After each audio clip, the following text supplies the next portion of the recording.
Dans une semaine commencent les grandes vacances et vous serez sans doute nombreux à prendre la route pour des destinations lointaines. Dans cette émission ainsi que dans la prochaine, on vous rappelle les conseils de base pour un voyage sans souci. On commence aujourd'hui par tout ce qui concerne la préparation du trajet. La police est régulièrement appelée sur des accidents dus à des pneumatiques déficients. Et l'été, ce sont souvent des remorques ou des caravanes qui sont concernées. Voilà pourquoi il faut tout d'abord vérifier l'état de vos pneus et la pression de ceux-ci. Et si vous tractez une remorque ou une caravane, ou si vous partez en camping-car, il faut avoir en tête que leurs pneumatiques se détériorent, même sans avoir été sollicités le reste de l'année, par le fait de rester posés au même endroit, mais aussi par l'action des rayons ultraviolets du soleil. Voilà pourquoi les fabricants conseillent de changer les pneus au plus tard, après 10 ans, même si leur état général semble bon et qu'ils n'ont pas atteint la limite d'usure.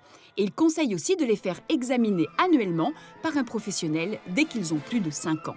À côté des pneus, il est aussi bon de contrôler les liquides, à savoir le liquide lave-glace, le niveau d'huile, le liquide de refroidissement et, quand c'est possible, le liquide de frein.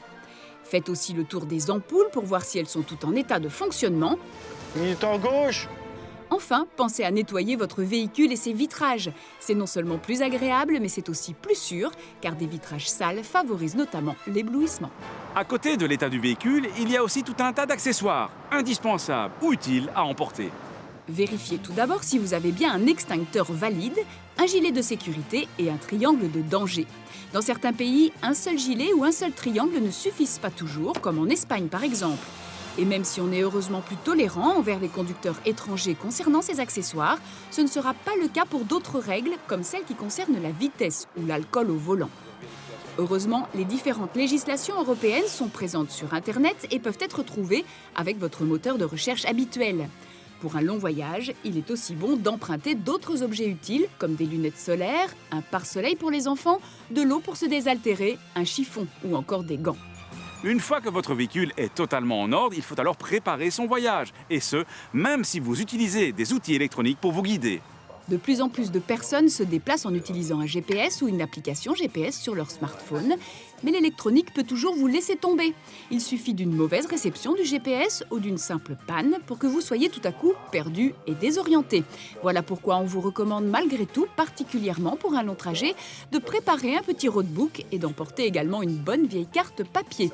On trouve aussi sur Internet des informations sur les facilités offertes par les aires de repos, sur les prévisions de circulation, sur le prix des carburants ou encore sur le prix des péages.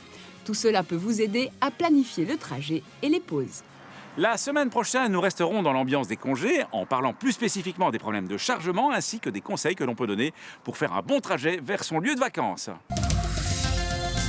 Comment doivent s'habiller les motards et leurs passagers ?